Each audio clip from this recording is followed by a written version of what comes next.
खालिद चिश्ती साहब, आपकी तरफ आऊँगी। हमारे नाजरीन को सबसे पहले ये समझा दें कि पहले तक तो ईरान अभी अपने छोटे मोटे मिसाइल और ड्रोन्स उनके ज़रिए टारगेट कर रहा था और उनके एंटीसेप्टर्स जो कि बिलियन ऑफ डॉलर्स के थे वो उन्होंने इस्तेमाल करते हुए उनके वो तो ख़त्म कर दिए हैं। ईरान अब गेम खेल रहा है जो अपने सुपर बैलिस्टिक मिसाइल जो उसने लॉन्च किए हैं कल 30। सबसे पहले तो इनकी अगर आप समझा सकें हमारे व्यूवर्स को ये कितने स्ट्रॉन्ग हैं और अभी तक ईरान की आर्टिलरी में इससे ज़्यादा मज़ीद क्या स्ट्रॉन्ग इनके पास मिसाइल टेक्नोलॉजी मौजूद है जो कि इजराइल या अमेरिका काबू में नहीं कर सके। बहुत शुक्रिया फिजा, आपने इनवाइट किया। देखिए, दोनों जो पहला राउंड चला है जंग का, तकरीबन 10 से 11 दिन जब चले थे, तो वो ईरान ने बुनियादी तौर पर जो मिडल ईस्ट के जितने एयर डिफेंस वेपन सिस्टम थे, ख़ास तौर पर पैट्रियट को फोकस किया। ये नहीं उनको लेयर किया अपनी तरफ से $20,000 का एक शायद ड्रोन फेंका जब उनके $4 मिलियन का पैट्रियट फायर करवाए, वो नंबर 1। और जाहिर है मिडल ईस्ट में बहुत ज़्यादा, क्योंकि अमेरिका एक्सपेक्ट नहीं कर रहा था प्रोलॉन्ग होना जंग को, इसलिए इधर कोई स्टॉक पाइल है भी नहीं था। इसी वजह से वो प्रेशर बिल्ड हुआ, आपने नोट किया। और ईरान को जब ये महसूस हुआ कि उनके पास डिफेंसिव जो काउंटर मेजर्स हैं, जो इलेक्ट्रॉनिक के अलावा जो फिजिकल डिस्ट्रक्शन वाले मिसाइल्स हैं, वो लिमिटेड होते जा रहे हैं और उनको दूसरे इलाके से, दुनिया के दूसरे इलाकों से डाइवर्ट करने पड़ रहे हैं, तो उन्होंने और ज़्यादा एस्केलेट किया। ऐसे इकोनॉमिक हब्स को टारगेट किया कि उनके अगर कोई वेपन्स रह गए हैं तो उनको भी डिप्लीट किया जाए या कम से कम उनकी तादाद को बहुत कम कर दिया जाए, नंबर 1। नंबर 2, आपने देखा होगा कि जो ईरान ने इजराइल पर जो ड्रोन्स और मिसाइल्स फेंकने शुरू किए, वो पिछली जंग और इस जंग में थोड़ा सा फर्क है कि उन्होंने मिक्स बैग भेजने शुरू किए हैं। उन्होंने स्टैगर नहीं किया, उन्होंने साइकिल 1 2 3 नहीं किया कि पहले लेस एक्सपेंसिव पे मोर एक्सपेंसिव पे मोर एक्यूरेट। इस दफा उन्होंने किया मिक्स बैग किया। मिक्स बैग का मतलब ये होता है कि एक यहाँ से वॉली जाएगी 100 मिसाइल्स की, उसके अंदर 60-70 के करीब rudimentary less accurate economical missiles होंगे। उसके अंदर उन्होंने 5-10% अब परसेंटेज मेरा अपना गैस है, तकरीबन डिकॉयज भेजने शुरू कर दिए। डिकॉयज ये होते हैं जो डमी होते हैं, सिर्फ सिग्नल रेडिएट करते हैं रेडार और एयर डिफेंस सिस्टम को। वो एक्चुअल उसके अंदर ना वॉरहेड होता है ना वो कोई नुकसान पहुंचाते हैं। वो एक मोस्ट इकोनॉमिकल डिकॉयज हैं जो इन्होंने अपनी तरफ और ज्यादा वेपन लेयर किए, और उन्हीं के अंदर उन्होंने ये किया है कि उन्होंने मोस्ट एक्यूरेट, लीथल और हाइपरसोनिक मिसाइल्स भी उसी पैकेज के अंदर भेजे हैं। अब हाइपरसोनिक मिसाइल होता है जिसकी रफ्तार, आवाज की रफ्तार से तकरीबन 10 से 15 गुना ज्यादा स्पीड होती है, जिसका मतलब है 15,000 से लेकर 17,000 किलोमीटर तक उनकी स्पीड होती है। एक उनके अंदर एडवांटेज होता है कि वो आने वाले मिसाइल को डॉज या डिफ्लेक्ट भी कर लेते हैं, यानी उनसे बच निकलने में कामयाब हो जाते हैं। लास्ट में इसके ऊपर ये कहूंगा कि इन्होंने ये किया है कि जो इस तरह के बैलिस्टिक मारे हैं जो सुपर क्रूज है, और उनके अंदर 80 एवरेज वॉरहेड डाल दिया है। 80 का मतलब ये है कि वो जमीन के करीब इंपैक्ट से पहले वो एक्सप्लोड करता है, उसके अंदर से 80 डिफरेंट बॉम्ब्स निकलते हैं।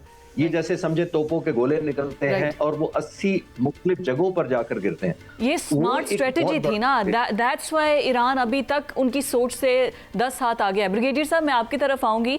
अब ये जो 1 करोड़ इनाम का ऐलान कर दिया है उनके ईरानी लीडर्स के ऊपर, अवाम फिर भी अवाम उनको मतलब मजबूर हो गए हैं कि वो अवाम से अब मदद मांगे, तो ये तो एक बड़ा क्लियर कट आई थिंक वो है नहीं कि अमेरिका ने खुद ही ऐलान कर दिया एक तरह शिकस्त का। बाउंटी हेड आप रखते ही तब है ना किसी के सर पर बाउंटी, जब आपको पता है कि इसको हम पकड़ने में बिल्कुल नाकाम हो गए हैं। ब्रिगेडियर साहब। जी हाँ, बिल्कुल। देखिए, प्रॉब्लली उनकी थिंकिंग ये थी कि जिस तरह उनको पंप किया गया था कि आपने जिस तरह वेनेजुएला में किया है तो यहाँ पे भी आप ऐसे कर लें तो इसके बाद होगा।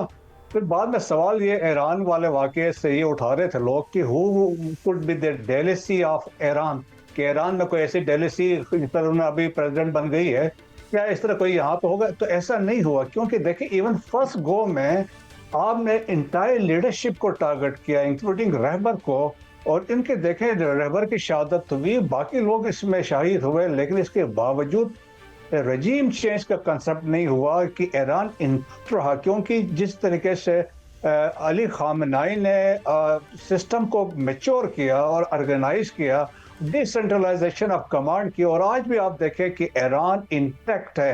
तो वो जो उनके कंसेप्ट थे, जो उनके ख्वाहिशात थे, रजीम चेंज की थी, रजीम चेंज मॉडिफिकेशन की भी बात वो कर रहे थे, और फिर इसके बाद उन्होंने कहा अनकंडीशनल सरेंडर की उन्होंने बात की। फिर आप देखें कि अभी मैं सुन रहा था मार्को रूबियो और हैक्सेट वो कह रहे हैं कि जी हम मिसाइल्स के पीछे जा रहे हैं, उनके लॉन्चिंग साइट्स पे जा रहे हैं, उनके प्रोडक्शन साइट्स पे जा रहे हैं, फिर उनके नेवल कैपेबिलिटी पे हम जा रहे हैं, और फिर जो रेमिनेंट्स है न्यूक्लियर साइट्स पे हम उस पे जाएंगे। सो इनके समझ लें कि उस पे एक चीज नहीं है। लेकिन ईरान देखे प्रीवेल इसलिए कर गया, जो सेंटर ऑफ ग्रेविटीज हैं वो ईरान ने काबू कर लिया है। एक सेंटर ऑफ ग्रेविटी है that is straight of Hormuz. Right. आप देखें that has jolted the world economy, एक वो है। फिर जो बेसिस है रीजन के अंदर, वो जो स्ट्राइक उस पर हो रहे हैं। फिर ऊपर से देखें कि एक और जो डेवलपमेंट हुई है बाबुल मंदब में, होतीस ने कहा हम इसको अभी कंट्रोल करेंगे, वी विल नॉट जो मर्चेंट शिप से यहाँ से नहीं गुजरेंगे। सो जो टोटल कंट्रोल है रेड सी में है या पर्शियन गल्फ में है, वो ईरान के पास आ गया है। और दैट्स वाई देखें अब इनके पास कोई ऑप्शन भी नहीं है कि हम अगर स्ट्रेट ऑफ हॉर्मुज को कैसे कंट्रोल करेंगे। आप वहां पे जाने को तैयार नहीं है।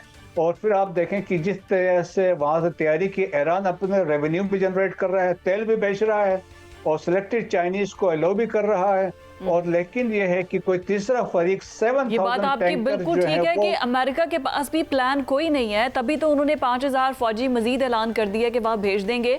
लेकिन अभी तक उनको नहीं पता कि स्ट्रेट ऑफ हॉर्मुज को किस तरीके से करना है। बिल्कुल ठीक, वेरी एक्सेलेंट पॉइंट। बट सब आपकी तरफ में अगर आऊँ तो ये ईरान की और बाकी सब सिचुएशन हमें समझ आ रही है, लेकिन जो अपने नेबरिंग कंट्रीज़ पे अटैक कर रहा है, जैसे दुबई में भी अटैक हुए हैं, लेकिन एज़ कम्पेयर टू सऊदीया बड़े कम हुए हैं। तो ये जो बैलेंस जो शेयरिंग है या पावर है, आपको क्या लगता है पिलर कौन है इसमें, सऊदी अरब के अटैक बहुत कम होने पे? देखिए फिजा, पिलर तो वाजिया हो गया, क्रिस्टल क्लियर हो गया कि अगर पाकिस्तान और सऊदी अरब के दरमियान तारीखी दफाई मुआहिदा ना हुआ होता तो इस वक्त जो ये सुहूनी ताकतें थी ये ईरान और सऊदी अरब को लड़ा चुकी होती। अच्छा, ये पाकिस्तान ही है जिसने अभी तक कंट्रोल किया हुआ है पूरे खित्ते का। बैलेंस ऑफ पावर जो है ये पाकिस्तान ने अपने हाथ में रखा हुआ है। कितना नुकसान हुआ है सऊदी अरब का, and the whole credit goes to Pakistan. मैं समझता हूं जो बीच में खड़ा है और दफाई मुआहिदे की वजह से खड़ा है। और आप जरा गौर करें ना, पाकिस्तान अपने एटम बम को अपने लिए इस्तेमाल कर रहा है, लेकिन उसको दिखाकर खित्ते में अमन रखने के लिए कर रहा है। एटम बम से लोग नुकसान देते हैं, जबकि पाकिस्तान उसको दिखाकर बैलेंस कर रहा है, पावर को बैलेंस कर रहा है, लोगों को चीजों को बेहतर कर रहा है। अच्छा, मैं समझता हूं कि ये जो ईरान और सऊदी अरब के दरमियान ये जो जंग अभी तक नहीं हुई या रुकी हुई है या हल्की फुल्की स्लैप्ट आ रही हैं, इसका सारा क्रेडिट पाकिस्तान को जाता है। लेकिन मैं यहाँ मौके से फ़ायदा उठाकर ब्रिगेडियर रिटायर्ड मसूद साहब से पूछना चाहूँगा कि ब्रिगेडियर साहब, खित्ता में जो जंग हो रही है बहुत मुश्किल है, आप लोगों को समझ आ रहा है, हमारी समझ से थोड़ा सा बाहर चला गया है। वजह उसकी ये है कि यही अमेरिका कहता था कि जिसने तेल लिया उड़ा दूंगा, पाबंदियां लगा दूंगा। अब वही तेल पर नरमी कर रहा है, और उस तेल की नरमी के बाद फ्रांस को देख लें, जर्मन चांसलर को देख लें, ये अब ईरान को कह रहे हैं यार खुदा आदा वास्ता है आप ना हरमत से हमारे जहाज गुजरने दो,